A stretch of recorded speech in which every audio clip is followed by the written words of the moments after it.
right, good afternoon. This is Transportation Committee Chair Deb Barber. It is Monday, November 8th, 2021. Before I call the meeting to order, I'd like to say a few things about how we will conduct this meeting. I want to acknowledge that COVID-19 is causing us to alter our usual procedures. Due to the ongoing pandemic, Council Chair Zelli has determined that it is not reasonable or prudent to conduct in-person meetings at this time. Accordingly, Met Council members will participate in this meeting by phone or other electronic means, and this Transportation Committee meeting will be conducted under Minnesota Statute Section 13D.021. Because we are conducting this meeting electronically, all votes must be taken by roll call. Before we start the meeting, we need to establish whether there's a quorum. With that, Becky, could you call the roll, please? Chambliss. Cummings. Here. Ferguson. Here. Fredson. Here. Gonzalez. Sterner. Zirin. Present. Barber. Here. With that, we have a quorum, so I call to order the meeting of the Metropolitan Council Transportation Committee for November 8th, 2021. Our first order of business is approval of the agenda. Did anyone have any changes or additions to the agenda? All right, seeing and hearing none, the agenda is approved, and we move on to approval of the minutes. And it's the minutes from the October 25th, 2021 meeting. Did anyone have changes or additions? All right, seeing and hearing none, I'd entertain a motion to approve the minutes. Cummings moves approval. It's moved by Cummings. Is there a second?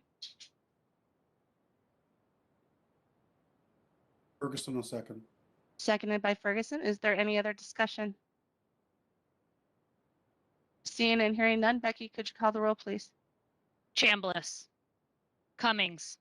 Aye. Ferguson. Aye. Fredson. Aye. Gonzalez. Sterner. Zirin. Aye. Barber. Aye. With that, the minutes are approved. Next, we're on to our TAC report. I believe Mr. Fenley is joining us tonight. Welcome, David.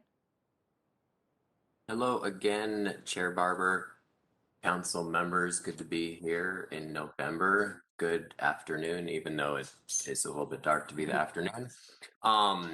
David Fenley here, Chair of the Transportation Accessibility Advisory Committee. We had a jam-packed meeting last week. The only thing that I want to update you all on, though, is we did hear from Lieutenant Ahmed and Leslie Candaras on the police work group that Councilmember Chambliss is running. I think the report is done or almost done. But we were very happy to get an update on policing on Metro Transit services. We did bring this up 2 months ago, and then you all so aptly responded very, very quick, and we got an update on the police work group. We were happy to hear that there are, I think, at least 2 folks with disabilities who serve on that work group, so that perspective is being taken into consideration. There was a little bit of interest in a potential overlap, but I would leave that up to Councilmember Chambliss. But we are, as always, very much willing to provide any input that would be of interest to that work group. But we're happy that it exists. We're more than happy that the disability perspective has been brought to the work group. And that's really all I have for today. Everything else I have chatted with you all about in the past, so I don't see any reason to take up any more time. But I appreciate being here, and I'm happy to answer any questions. Great. Thank you, David. Are there any questions from council members? I just have a comment. I'm glad that we were able to get that to work out so well, because the police work group will be reporting officially back in February. So I think there's probably other opportunities. I think in December they're going to do some more public facing meetings, but we can make sure that information gets to you and the rest of TAC as well. But I'm really glad to hear that you were able to get that connection going, because I think that is an important voice that needs to be part of the conversation. So glad to hear it. All right, thank you, David. Now we're on to reports. We have MTS Director, Acting Director, Amy Venowitz. Thank you, Madam Chair. I just have one item for tonight, and that is about Metro Mobility. On October 26th and 28th, Metro Mobility held a community conversation with our customers, advocates, and stakeholders. You'll remember we had a few of these pre-COVID, so they were very well attended. This event was held virtually, which did allow us to have a big group session and then small group breakout sessions. And our customers were asked to provide us feedback on their experience on a variety of subjects, including the new services that we provided during the pandemic, such as the curbside service and also the grocery delivery. And then just give us basic feedback on our overall performance for Metro Mobility. We had 34 guests participate in the sessions, and then there was a good back and forth question and answer with staff and also contractors who participated. So overall, the attendance was not quite as high as it had been in the past when we had in-person sessions, but it was overall pretty good attendance and we got good feedback, and we're planning on hosting more similar events in the future. So that is all I have on that item. And then I did want to comment on the consent agenda. Some of you probably have noticed that there's a number of tip amendments that are included, quite a bit more than you might normally see on a Transportation Committee agenda. And this is primarily due to we have been somewhat piling these up and waiting as TAB approved them, as we were waiting for the federal approval on the 2022 through 25 tip. And so some of these amendments were in front of TAB as early as last August and September, and we've been holding them until the final tip approval, which we received last week. So we quickly moved them all onto this agenda to get them passed and incorporated into the newly approved tip. And we do have Joe Barbeau online, so if anyone has any additional questions about the consent agenda, he can provide any more details on that. Then that is all I have. Thank you, Amy. Are there any questions from council members?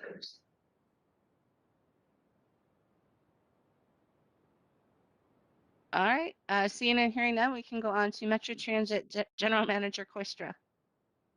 Thank you, Madam Chair and members. As I have in the past, I'll start by providing an update on the COVID case numbers. Since the start of the pandemic, we've had now 570 total cases among Metro Transit employees, and this includes 23 new cases just since our October 25 meeting. For context, we've had 33 cases in the month of October compared to 25 cases in the month of September. With respect to operator hiring, this week we are at 78 operators short of our ideal level. This is about where we were last meeting when I reported that I believe I reported that we were down 77 operators. We currently have 22 operators in training. The next hiring open house events are set for November 13 and November 16 in our training center next to Haywood Garage and offices in Minneapolis. As we discussed last meeting, our December 4 service changes will better align our schedules with our current operator workforce levels. And Adam Harrington will be providing more specific information on these changes later in this meeting. We have began communicating publicly about these changes beginning last week. And then I want to conclude with recognizing some really good news. The U.S. House passed the infrastructure bill last Friday, so that goes to the president. Nationwide, this includes an additional $39 billion of new money for public transit. We're waiting for more information from FTA to fully assess what this means for us, but it's safe to say that this is really good news for our region. Generally speaking, the bill includes additional formula and state of good repair funds. It adds funding for transit expansion and facility improvements. There's funding for low and no emissions grant program, for which we have successfully competed for grants in the past to advance both our electric bus program and our low sulfur diesel bus program. And of course, this bill offers many other transportation funding benefits to our region that go well beyond Metro Transit. So once we receive more details from the FTA and from others, Metro Transit will join with MTS to come back to the committee with a fuller and more specific region-wide report via an information item as soon as we have that information available. So with that, I'm available for questions. Great. Thank you, Wes. Are there questions from council members?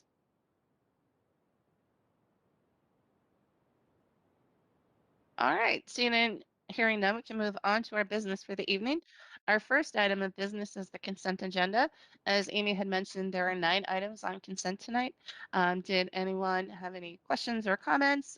If not, I would entertain a motion to approve the items on consent.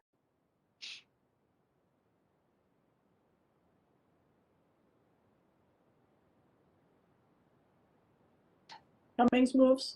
Moved by Cummings. Fresnel Is there a seconded by Fresnel Fredson. second. Thank you. Are there any other, is there any other discussion? Seeing and hearing none, Becky, could you call the roll, please? Chambliss, Cummings, Aye. Ferguson, Aye. Fredson, Aye. Gonzalez, Sterner, Aye. Zirin, Aye. Barber. Aye. With that, the items on consent are passed. Next, we move to our non-consent items. The first item is business item 2021-277, a joint same week item. It's the 2021 November capital budget amendment, and we have Ed Petrie and Heather Augustin-Huebner here to present. Good afternoon, Chair. Can you hear me? Yes, I can. Welcome. Great, beautiful. Thank you. Heather and I are here this evening to present business item 2021-277, same week. As the chair mentioned, this is a same week item. The reason it's the same week is we have only one council meeting in the month of November. So we're bringing this item, a same week item. There's only a few pieces in this thing. For Metro Transit, we're actually closing 3 projects that have been completed. The meat of the adjustment is, or the amendment this evening is, first of all, for the Purple Line BRT project, where we're bringing in $39.9 million of funding from Ramsey County and the Ramsey County Regional Railroad Authority. This is for the Purple Line. And then we're also bringing in $130,000 of RTC funds to purchase 2 non-rev vehicles to work on real-time signs and annunciators. And with that, Chair, that is my portion of the amendment, and I would stand for any questions. Thank you, Ed. Any questions from council members? All right, I will turn it over to Heather. Right, Chair Barber, committee members, are you able to hear me? Yep, welcome. Thank you. The MTS portion of the amendment is really simple tonight. What we're doing is a routine funding swap of moving $1 million of MVEST revenues from our contracted services operating budget to the capital program, and $1 million of federal funds to be transferred from the capital program to the contracted services operating budget. This is routine. This is, I come back to you nearly every budget amendment or every other budget amendment, making sure that we have the right color of money, supporting the right projects. In this case, MVTA submitted 3 projects for their federal formula earnings. We usually back those with RTC. These projects are not bond eligible, so we'll be backing them with motor vehicle sales tax instead. The proposed amendment programs available state, federal, other, and regional funds to the unified budget and allow the council to carry out our work plan and its long-term capital program. The amendment demonstrates a commitment towards asset preservation and also supports the Thrive outcome of stewardship by assessing the future needs, responsible planning, and management of resources for Metro Transit and the Metropolitan Transportation Services divisions. With that, I'd be happy to answer any questions you may have. Thank you, Heather. Are there any questions from council members? All right, seeing and hearing none, I'd entertain a motion to approve business item 2021-277, joint same week item.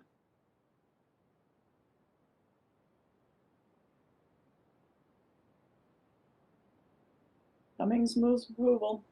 Moved by Zarin Cummings. Is seconds. there seconded by Zarin? Is there any other discussion? Seeing and hearing none. Becky, could you call the roll, please? Chambliss, Cummings, Aye. Ferguson, Aye. Fredson, Aye. Gonzalez, Sterner,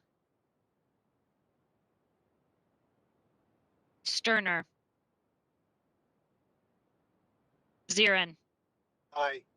Barber. Aye. With that, the motion carries. We're on, thank you, Heather and Ed.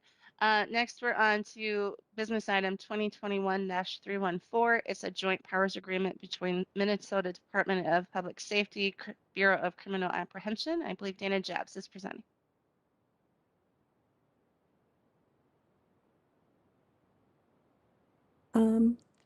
Good afternoon. This is Leah Palmer with the Metro Transit Police Department, and Dana is also on the call here too.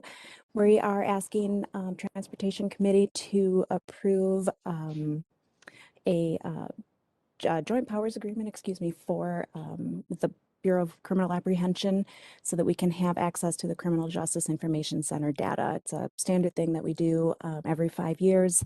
It costs the department $5,400 over those 5 years. So it's a relatively small amount of money, but state law does require us to appear before you and ask for your blessing.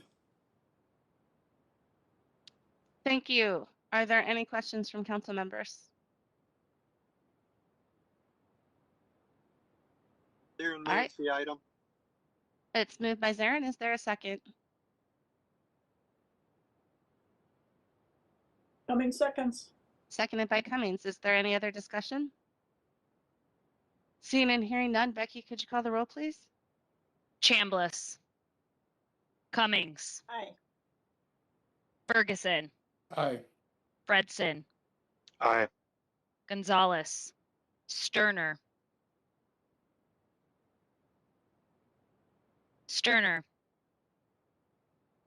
Zirin, Aye. Barber. Aye. With that, the motion carries. Thank you very much, Leah and Dana. On to our final business item for the evening. It's business item 2021-325. It's rust mitigation for Bombardier light rail vehicles. And we have Ryan Mateague and I think Chris Royston here tonight. Yes, good afternoon, and thank you, Madam Chair and council members. I'm Ryan McTeague. I'm the Director of Light Rail Vehicle Maintenance, and I'm here today with Jay Wesley, who's our Project Manager for Rail, and Christopher Royston, Manager of Overhaul and Special Projects.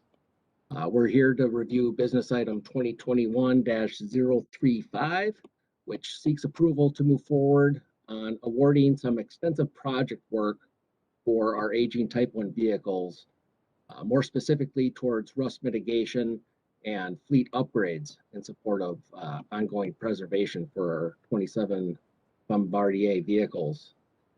We do have a brief presentation that will accompany this business item, which will highlight some of the examination that we considered in bringing forth the proposed action. If there are no objections, I'd like to turn it over to Jay Wesley to review the presentation, and then would be happy to answer any questions you have regarding the business item or the presented material. Sounds good. Thank you, Ryan. Great, thank you. I'll introduce Jay Wesley. Thank you, Ryan. Thank you, Madam Chair and council members. I'll provide some background on the necessity for bringing this business item forward today. The Light Rail Vehicle Maintenance Department is tasked with ensuring a state of good repair on our light rail vehicle assets, otherwise known as LRVs for short. Next slide, please. Our LRVs operate in the same environment as over-the-road vehicles do, where ice, snow, salt, and sand all kind of combined in the winter months to encourage rust and corrosion on our trains. Once rust has taken hold, it will progress until it's addressed, or the metal will degrade. So the crux of our issue that we're facing is to try to get to that rust before it progresses to an advanced stage. The level of effort required to address rust on each train in the fleet will increase every year that passes before we're able to get to that vehicle.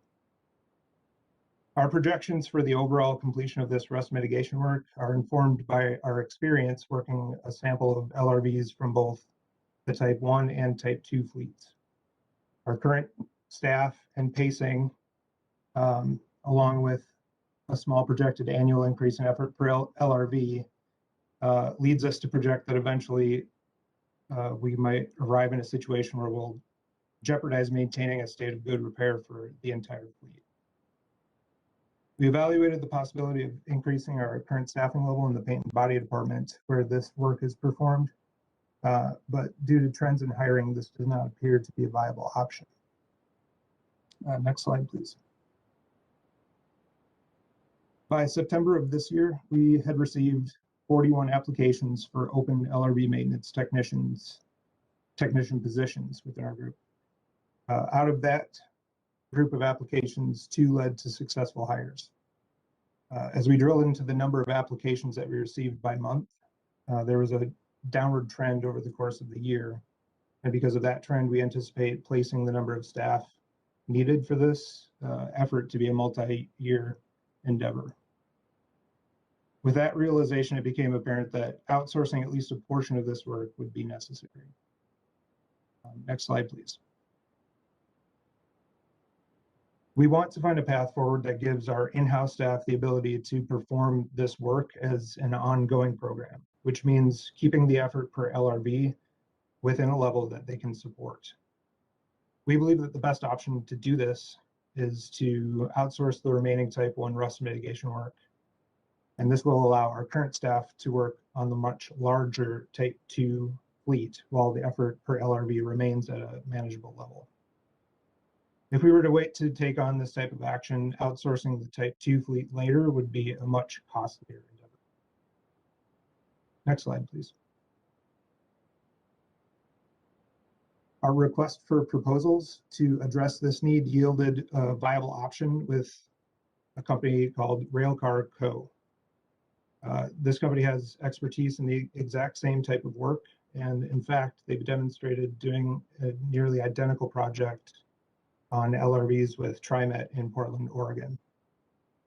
An internal panel was convened to evaluate the strength of their proposal, and that group recommended to proceed with this option.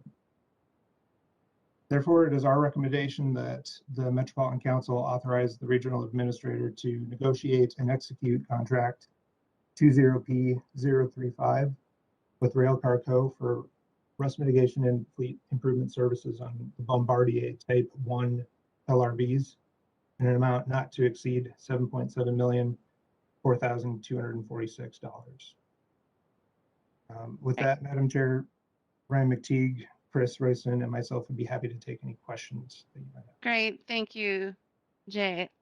So are there any questions from council members? Councilmember Cummings. Thank you, Madam Chair.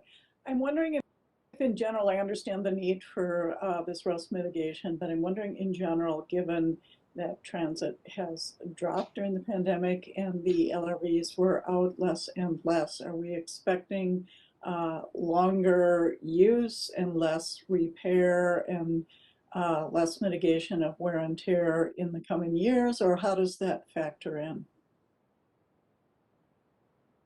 Well, we do anticipate that just operating in this environment and our climate kind of fosters the situation for us to be able to take hold, and so just any usage in winter months with these vehicles will encourage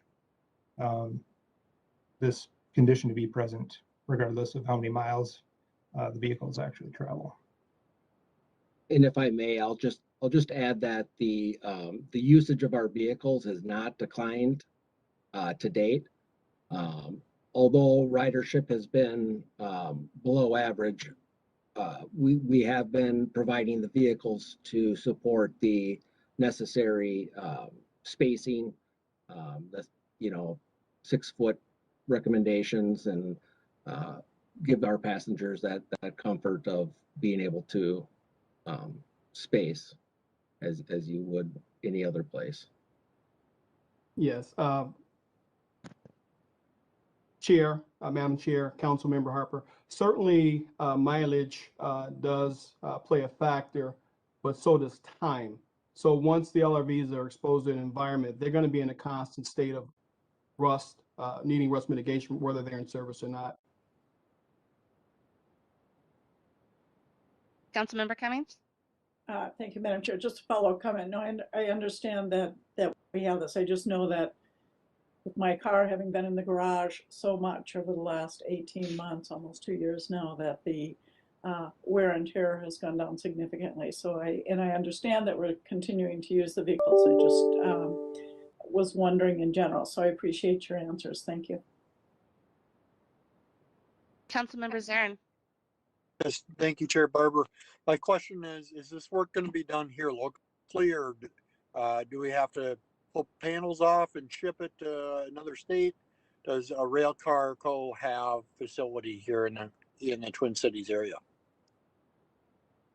Chair, Councilmember, the LRVs will be shipped to Louisiana, a small city called Tallulah, and that's where the work will be performed at. Follow up. Go ahead, Councilmember Zarin. How do you get them there? Heavy rail, flatbed.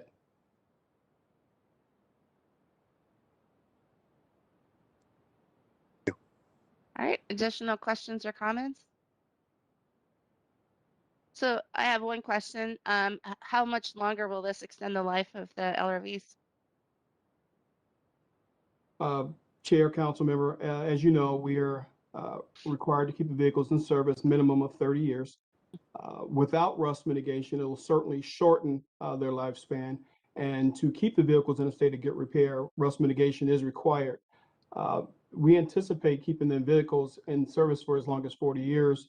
How much further rust mitigation will be dependent upon, as we do monthly examinations on the vehicles and what we see in regard to rust mitigation. Very good, thank you. Are there any additional questions from council members? All right, seeing and hearing none, I'd entertain a motion to approve business item 2021-325. Motion to approve this item by Thank you. Councilmember Moved by Thomas. Councilmember Chambliss. And is Chair. there a second? Seconded by Councilmember Fredson. Chair, I was going to ask. Oh, sorry. I was attempting to Oh. weigh in on discussion, and I missed that window, so I'm wondering if it's too late. No, we'll take a second and then we can open it back up for discussion, if that works for you. All right, then I look for a second on the motion. Zarin seconds. Seconded by Zarin. And now, is there any other discussion? So, Councilmember Fredson. Yeah, I just wondered if there was any opportunity to delay this decision for a week. I only proposed that because I've been on the receiving end of some communications from folks that have concerns, and just don't know if those have been adequately addressed by the discussion. Councilmember, Chair. Go ahead. The solicitation happened last spring, and we have did as much due diligence as possible in answering any questions that have been presented to us. And we're at the stage now where we have held off the vendor who made the bid, but they're needing to raise prices if we don't move forward. So if that answers your question, if we delay them any further, we might lose the offer altogether. Thank you, Chris. Councilmember Chambliss. Yeah, I'm just curious if you may, Councilmember Fredson, share, at least confidentially, what some of the concerns might be. Well, it's a public meeting, so it wouldn't be confidential, and that's fine. My point is, just during this meeting, I've received some communications from folks that are concerned about this, a constituent, and it would be helpful from my standpoint, to at least delay action on the item, or I guess if we were to take action as a transportation committee, we could take those concerns up at full council. Councilmember Chambliss. Yes, and by confidential, I meant disclosing the person who had the issue. What I'm asking is, can you share what the issue is? Concern relates. It's hard for me to make a decision on delay if I don't know what the issue is. Chair. Councilmember Fredson. Thank you. Yeah. So the concern that's been voiced now by and look, my frustration is that this has been on a public agenda that I'm only hearing about during this meeting, but it is from a constituent asking a question related to the transportation or expressing concern about the transportation down to Louisiana for this, and so I just from my standpoint now feel like I need to at least ask folks to press the pause button or just let you know that I would look into this further and then potentially raise up any concerns at full council. May I ask a question as to when we anticipate this will go to full council?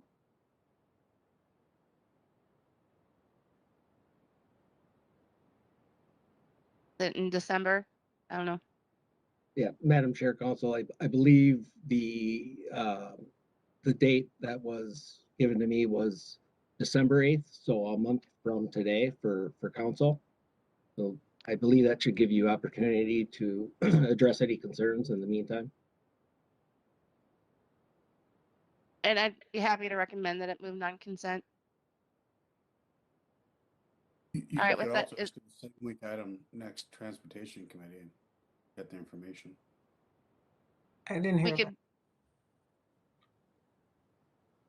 I just said you could do a same week item at the next transportation committee, have the information presented here, and then move it at council. or we could have it, move it tonight and come back with some informational item at the next transportation committee and move it to the account, keep it on the track for the full council approval in December. I'd like to make a motion that it moves tonight. We already have a motion in a second, so so we're on track for that. We just need to vote and then decide. So with that, if there's no other discussion, I'll ask one more time. All right, then Becky, could you call the roll, please?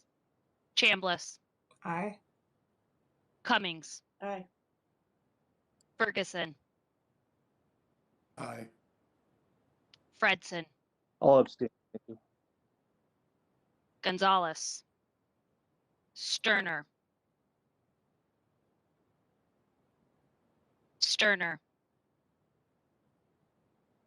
Zieren, Aye. Barber. Aye. With that, the item passes and we'll move to the full council on non-consent so we can address some of the open questions and we'll make a determination if we need to have an informational item at the next transportation committee. Very good. Okay, very good. All right. So with that, that concludes our business for the evening. So items 1 and 3 will go non-consent to the full council. Number 2, I think can go consent if everyone's in agreement. Yeah. Good. All right. Now we will then move on to our information items. And before we do, I just want to make sure that the public knows that Councilmember Chambliss has joined us, and also that Councilmember Sterner is here, but he is having some audio difficulties. So just so everyone is aware. All right. On to information then. The first one is Q3 2020 ridership report, and we have Eric Lind and John Harper here.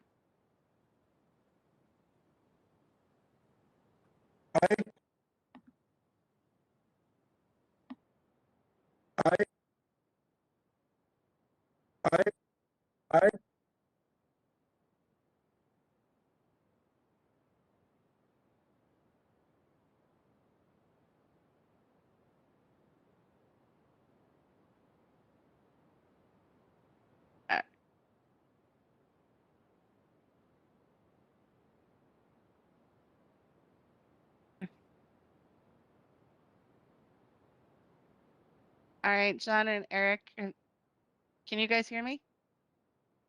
Madam Chair, I can hear you. This is Eric. Okay. I think John was trying to lead off here, and I don't know what's going on with his audio, but not working.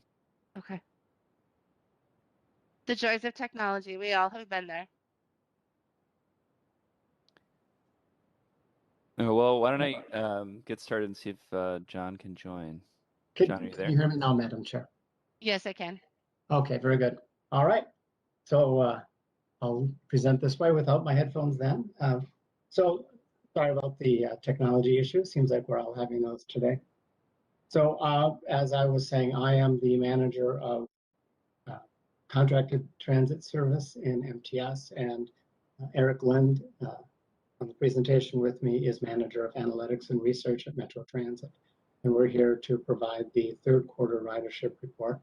So next slide, please.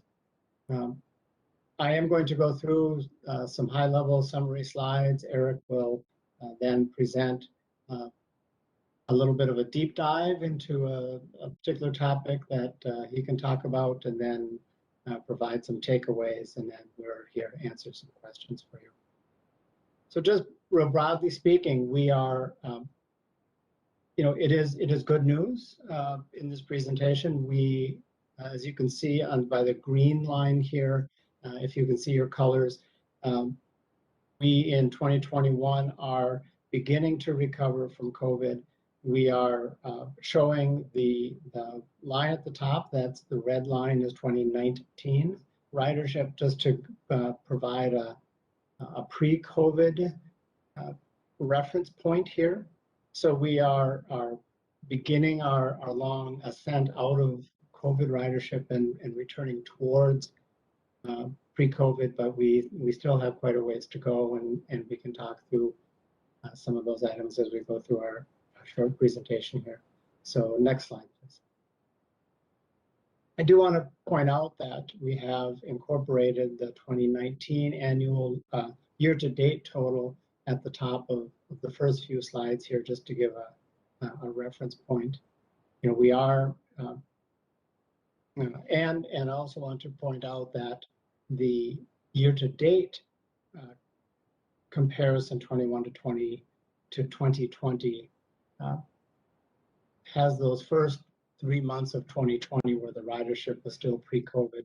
And so you're going to see some slides like this one here where the 2021 ridership is lower than 2020. That's because those 3 pre-COVID months are included in the 2020 numbers. But this slide shows you that the commuter and express service, the yellow bar, has really become very small in 2020 and 2021, and local bus and rail service has really carried our ridership across the COVID timeframe. And that is something we've been talking about for the last number of presentations to this committee. So next slide, please.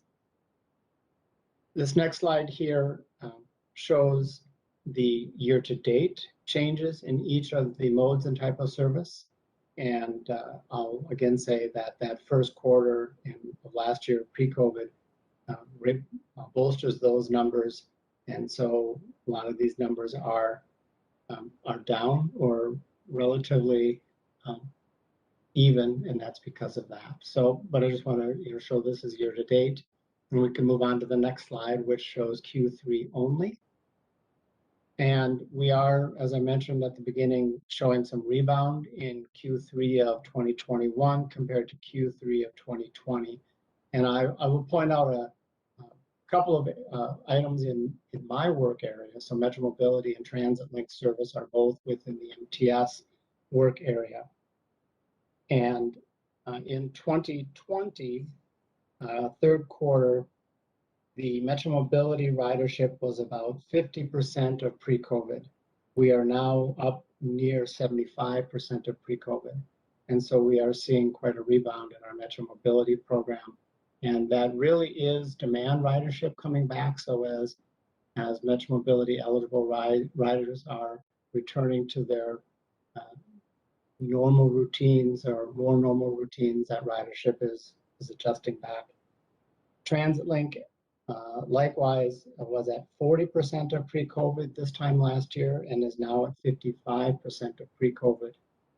So We have a lot of room left to grow, to return to where we've been, but we are certainly beginning to climb the hill towards pre-COVID. And that's just, those two examples of programs where we are beginning to see the rebound and beginning to see people utilize those services. And I do want to make a side comment at this point to say that within TransitLink, we are continuing to do food shelf delivery, which we've been doing throughout COVID, and we will continue to do that until ridership rebounds and puts a constraint on our capacity. So let's go to the next slide.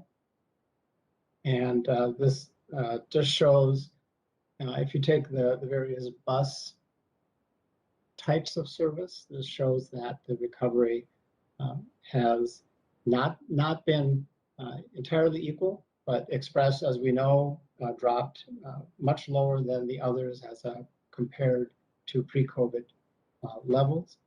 And so Express has been rebounding, and Eric, I'll hand it over to Eric at this point. He will talk through what underlies that 113% number. So Eric, please. Thanks, Madam Chair and council members, and thanks, John. Yeah, I think we can characterize this as a really good COVID era ridership report. We're seeing growth in all the modes as you're seeing here. Next slide, please.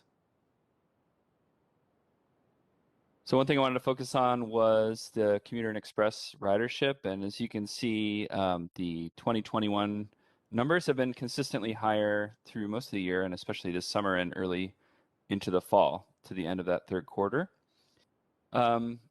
Largely, as you know, we've also been still running a very reduced service when it comes to commuter and express, and Adam Harrington will describe our further plans for that express service coming up. But despite that reduced service, we did see increases as the fall began, largely around routes serving the University of Minnesota, as well as those downtown office commutes.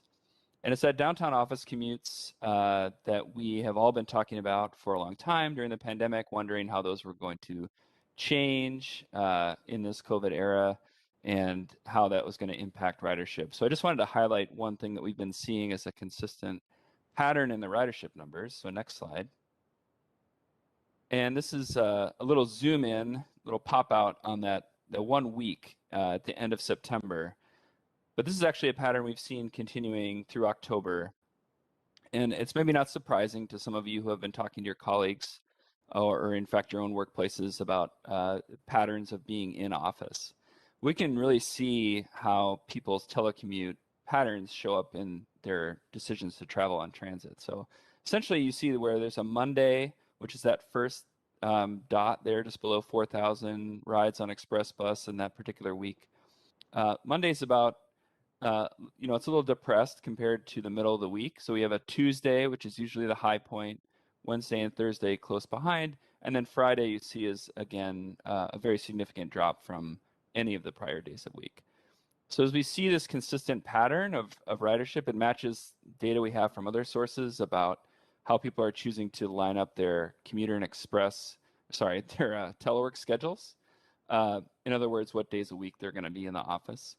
And so it just makes a lot of sense, and it may have implications for how we think about our service later on. But I wanted to highlight that as one kind of interesting facet of the data as we look at our COVID recovery. Next slide, please. So really, just a few takeaways. This is real growth, ridership growth. We've seen increases. This is COVID era. As John said, we're a long way from 2019, but we have seen very steady ridership. We did see a real jump in September. It's continued, as a preview of the Q4 ridership. October was also very strong. A lot of that was returned to schools and offices. We also, just to remind you, we're running a fare promotion during the fall. So in September and October, all point of sale rides were $1. So there was no peak surcharge, and we did see good response to that.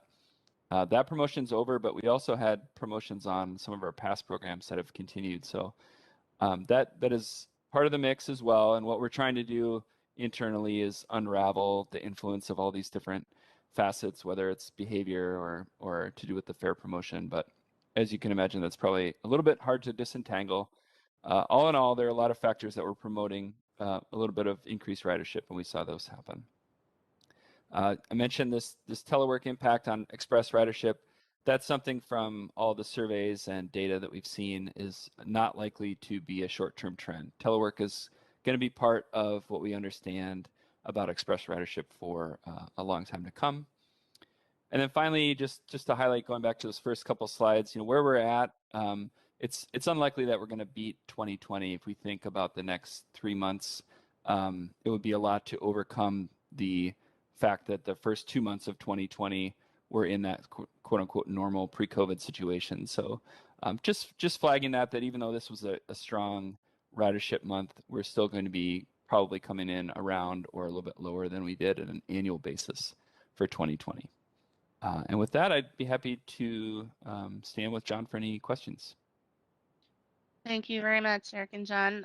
Questions from council members or comments? Councilmember Cummings. Thank you, Madam Chair. Thank you for this information. It's really interesting, and I realize that it's through the third quarter. I'm wondering if you can speak a little bit more specifically about the impact that the St. Paul Public School kids riding the buses has on these statistics and what it might mean if that were to go away, or just kind of how that factors into all of this.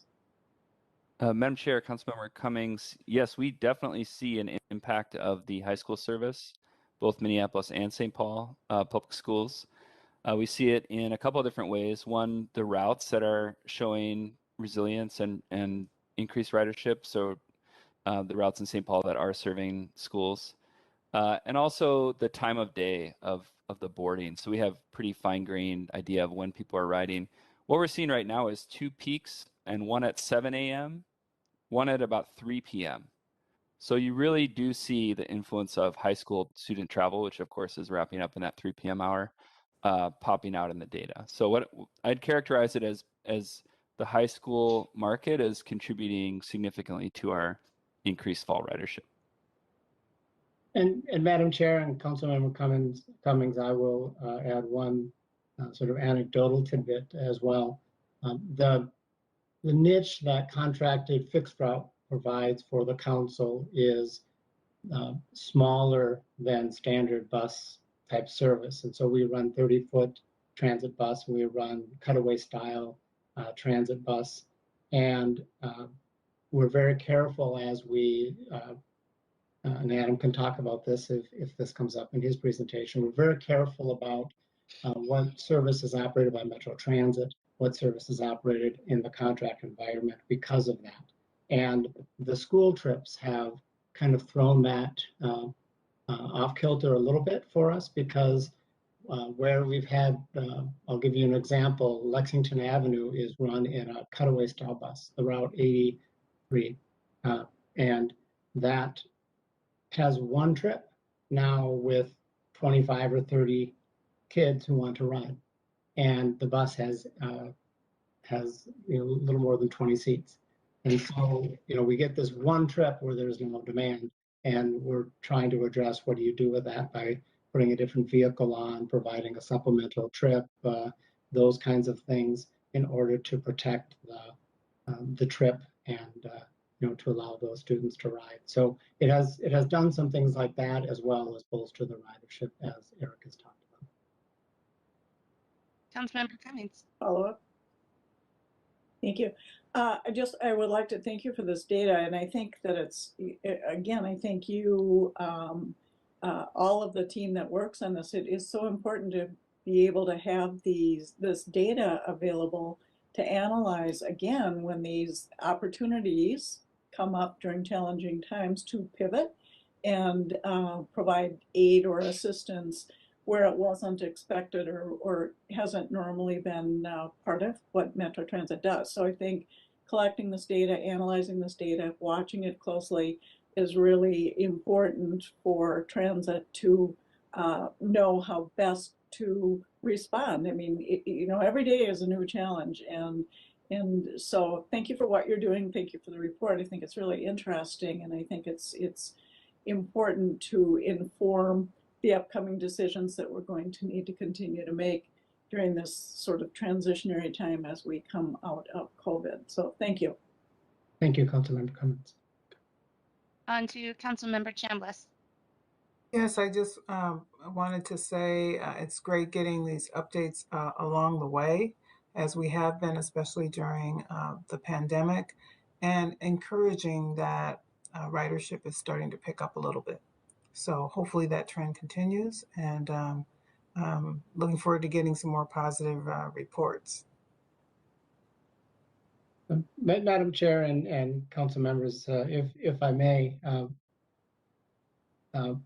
my group in MTS and Eric and his group at Metro Transit try hard to come up with things that are different in each presentation. So we're not just providing you the same quarterly update with a little movement of ridership and so on.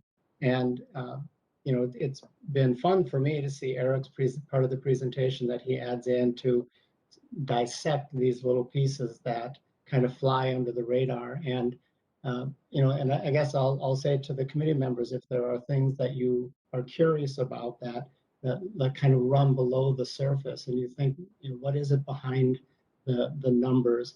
We can certainly look to bring those out to you in this kind of, as Eric just provided today, where he took the week and he says, you know, there's monthly numbers in Express, but look at the daily breakdown and look how it's different than it used to be. And so we have the opportunity, we have a lot of data behind the scenes, and we can bring those forward. And so I guess I'm opening up, you know, to sort of the broader opportunity to the committee to say, if there are things that interest you about the numbers, please ask about those, and we can see if we can bring them into the presentation to keep it fresh to you. Thank you. Thank you, John, for your comments. Councilmember Chambliss, you had a follow-up? You saw my little finger. Yeah, but so the only thing I think I would be curious is if we can have information pre-COVID in the reports for bus ridership, just so we can kind of see how far away we are from that, because we were still in, you know, COVID in 2020. And I would add the other thing that I'd be interested in was really continuing to track just what you did with breaking it down by the daily trends, especially with commuter, because we're going to figure out, I think, after the new year fairly quickly which days people are choosing to work who are choosing the hybrid model. And I'll be really curious to see how that works and then how we adapt for it. But I'm really happy to see sort of the cross-pollination work between MTS and Metro Transit. I think that you guys have been providing us with some really good information throughout all of this, and so no, it's much appreciated. And I appreciate the ask too, that, you know, if there's things that we want to look for. So trust us, we're not shy, so we will if we need to. So, all right, are there any other questions or comments from council members? All right. Well then, thank you very much, John and Eric. Have a good evening and appreciate this very much. Thank you. Next, we are on to our final information item. It's a transit service update for December. We have Adam Harrington here. Welcome, Adam. Good afternoon, Madam Chair and committee members. This presentation will fit nicely with what you just heard. And so I'm going to give a little bit of a refresher from some of the information that Brian Funk and I presented at the last time, talking about the bus operator shortage. And so we can go right into the next slide. So you'll recall that we're running at about 80 bus operators short of where we'd like to be for full-time service. And these are largely full-time operators that we're short right now.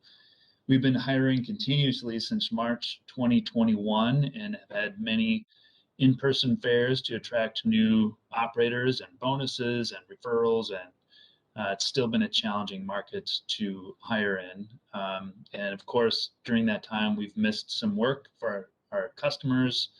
They're notified via e-rider alert that happens the day of those reductions when they happen. And just a reminder that we're carrying 1,100 plus bus operators across 5 garages. And so it's a logistical challenge every day that our bus operations department does a great job handling and trying to get that information out. But one of the important things is that, as you just saw, our ridership remains below our 2019 levels. And at the same time, for our local service, we're running between 90 and 100% of what our scheduled service was in 2019. And when we look at the next slide, we can see what some of the effects of that have been. You've seen this before, but this is just a representation of the number of trips that have been lost via the Rider Alert app as a notification measure. So back in January on the left part of this slide, it's pretty minimal.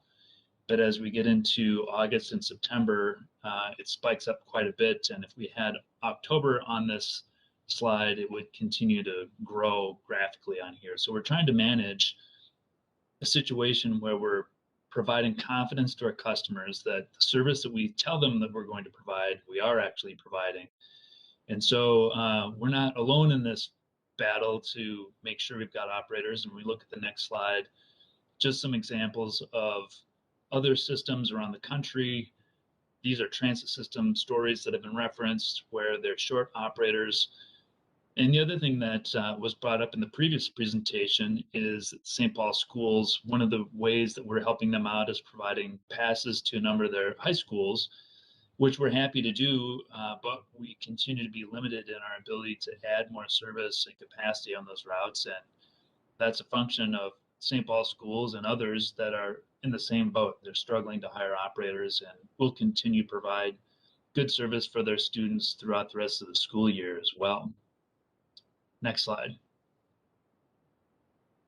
Another piece of information that we're tracking along, and Eric talked about this as well, this is just a sample. Of course, downtown St. Paul and businesses around the region are also important, but it's a big bellwether for how we look at when our office commuters are coming back to a regular schedule. And there's 2 blocks of time on the bar chart on the left. So the Downtown Council surveyed employers in both May of 2021 and September of 2021. That's wave 1 is May, and you can see on the left, those gray bars are indications of when they thought employees would be coming back to the office. So back in May, they were thinking, and we were too, that a lot of people would be coming back to the office in September. Well, that didn't happen for all the reasons that we've been experiencing with COVID and changes in the office environment. And so now in September, when they did that same survey, many employers said they weren't going to come back until January. And that's still the case now for a number of larger employers, although a significant number came back in September and they continue to trickle in, mostly on a hybrid basis. So the chart on the right shows how many days per week people would be coming in, and you can see that 3 days per week is the preferred option. And that matches pretty well with the information that Eric shared in his data, looking at what we're actually seeing Tuesday, Wednesday, and Thursday being higher days of ridership. So we're trying to track with this closely and trying to tailor our service to that end. And so for the December 4th pick, just not even a month away, we've got a number of changes to make sure that we've got reliable service for our customers and that the service that we schedule is something that they can count on. So let's go to the next slide. On October 23rd, we actually implemented a schedule change for LRT that would reduce that frequency whenever we are operating every 10 minutes, which is most of the day on weekdays and a good part of the day, Saturday and Sunday, from 10 minutes down to 12.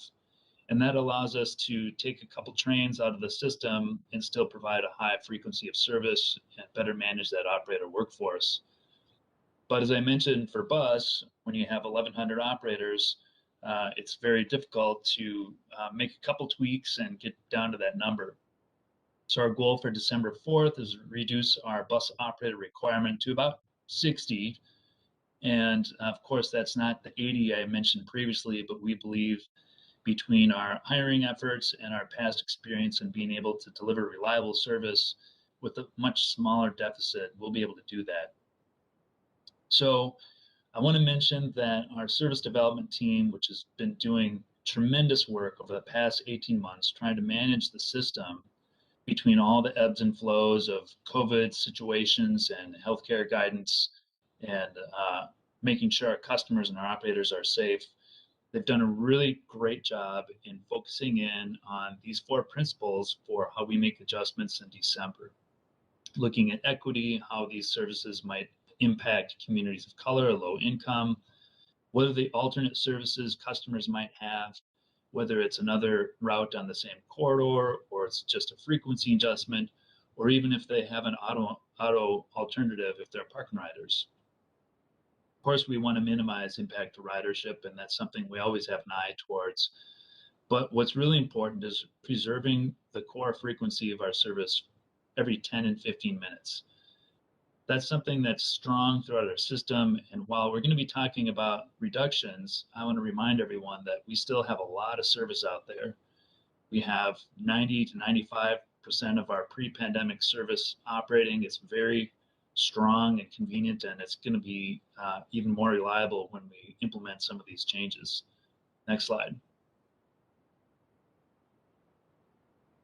I'm going to pass over this one because it's really admiring the ridership deficit that we're at, and I would only comment that it's in reference of the scale of service that we're providing. So we're down about 50% on some of our services, but we're still providing 90 to 100% of pre-pandemic levels. So we have capacity in our system to accommodate some of these trims. Next slide. So these are the types of adjustments that we're making for December 4th, and some will be easier for customers to adjust to than others. It might be a significant impact to some of our customers. We'll be reducing some of our commuter express service.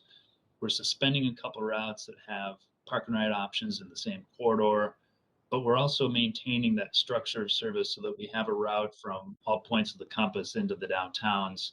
So it's an important framework that we can build on as that office commute starts to come back. We're reducing frequency on some of our local routes.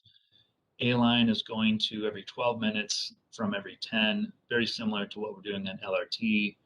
Red Line is going from every 20 to every 30 minutes on weekdays. We have some local Saturday routes that have some reductions, and we're suspending some local routes that do have alternative service and are more or less lower ridership. I also mentioned that we are implementing the Orange Line on December 4th and the connecting routes to it, albeit at a slightly scaled back frequency. We're really excited about this because it implements not just the service, but the stations and access and the vehicles and fare collection enhancements that go along with this project. So it'll set the table for growth on into the future. Now the next several slides, I believe, are the maps that show, oh, we got one more, and then we'll get into the maps. So what this represents, if you can go back one, Greg. So the service adjustment represents about a 5% system-wide service reduction by the hours of service we put on the street. So that's about 60 operators. That means we're still operating 90+% of our service. So we're restructuring the Bloomington routes as part of Orange Line, but we also have 54 routes that are impacted. And so that means we've got 16 routes that are suspended overall, and the balance of them have some level of reduction. So you'll look at the upcoming maps, and they will have probably an impact because there's a lot of geography covered. But remember, they are not all suspensions, and it's kind of the negative view of the photograph because there's a lot of good service that we operate today. So on the upper right-hand corner of this slide is the key. So the yellow orange lines are related to the Orange Line. It could be a restructuring of a route. The purple lines are suspended. The blue lines are those routes that have frequency reductions, and the green lines have frequency reductions or are restructured to accommodate segments that would have otherwise not had service. Next slide. So here's the view of the system. It looks like a lot. Remember, it's 5% of the total that's out there today. And just to provide a picture of where these reductions are taking place, I'll choose a couple routes to talk about. One is the 84 along Snelling Avenue. And this is a route that has been operating since the beginning of A-Line and actually superseded A-Line in previous years. But it is going to be suspended, and that will be primarily served by the A-Line, which provides service every 12 minutes. And we're also restructuring the Route 87, and you can kind of see the little teal colored line that goes down to West 7th near the river, and that is a extension of the Route 87 to cover some of that area. The purple lines, again, are the ones that are suspended. You'll see a number of commuter express routes. You'll see some local routes. And again, most of these have alternative service or a very low ridership. The next slide is Saturday and gives a little bit different picture, slightly different geography. Same type of strategy was applied here. And then on Sunday is the last map. Slide.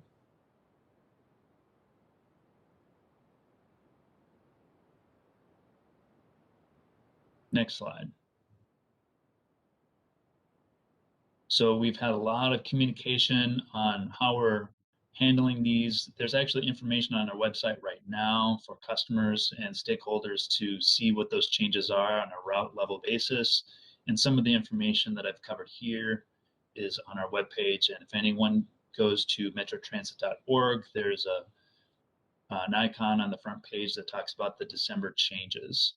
We've been reaching out to stakeholders and partner agencies to make sure we're coordinated in our efforts to make those changes a reality.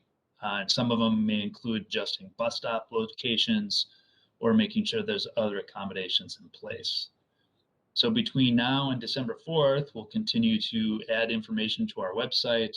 We'll be posting rider alerts. We'll be having staff out in the field, making sure our customers are aware of the changes that are coming. And the schedules will be available in the trip planner online November 20th. Next slide. I'm going to end on this one, and I wanted to get here before going back to the map slides where people might have questions. But it's really important to note that we'll be evaluating the whole system as we move forward into 2022. We certainly will continue hiring, doing our best to put our best foot forward for our customers. We'll be continuing to review the express market.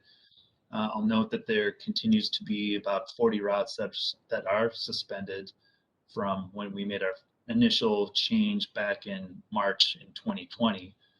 So we're looking at all the long-term outcomes that we expect, and certainly we'll be doing a service equity evaluation as part of that work. And with that, I'm happy to take any questions. Thank you, Adam. Are there questions or comments from council members?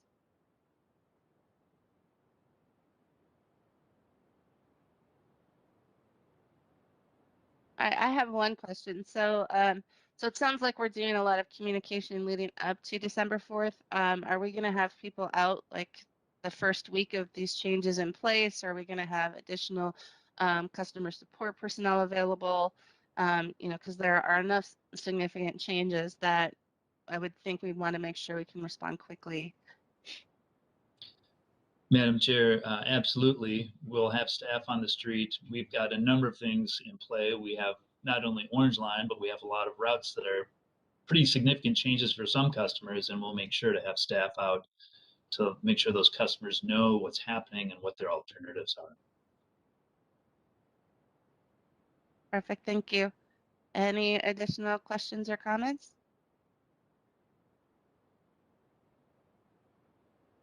All right, I'm not seeing any. Well, thank you, Adam, and I hope that I'm looking forward to hearing how this goes, because I know there's a lot of shifting, but it seems like we're working with the right priorities in mind. And so, but I would like to hear.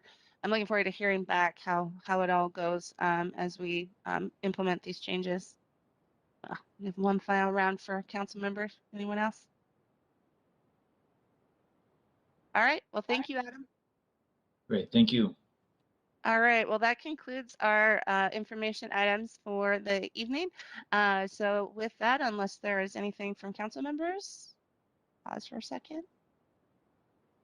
All right. We can be adjourned for the evening. Everyone have a great evening.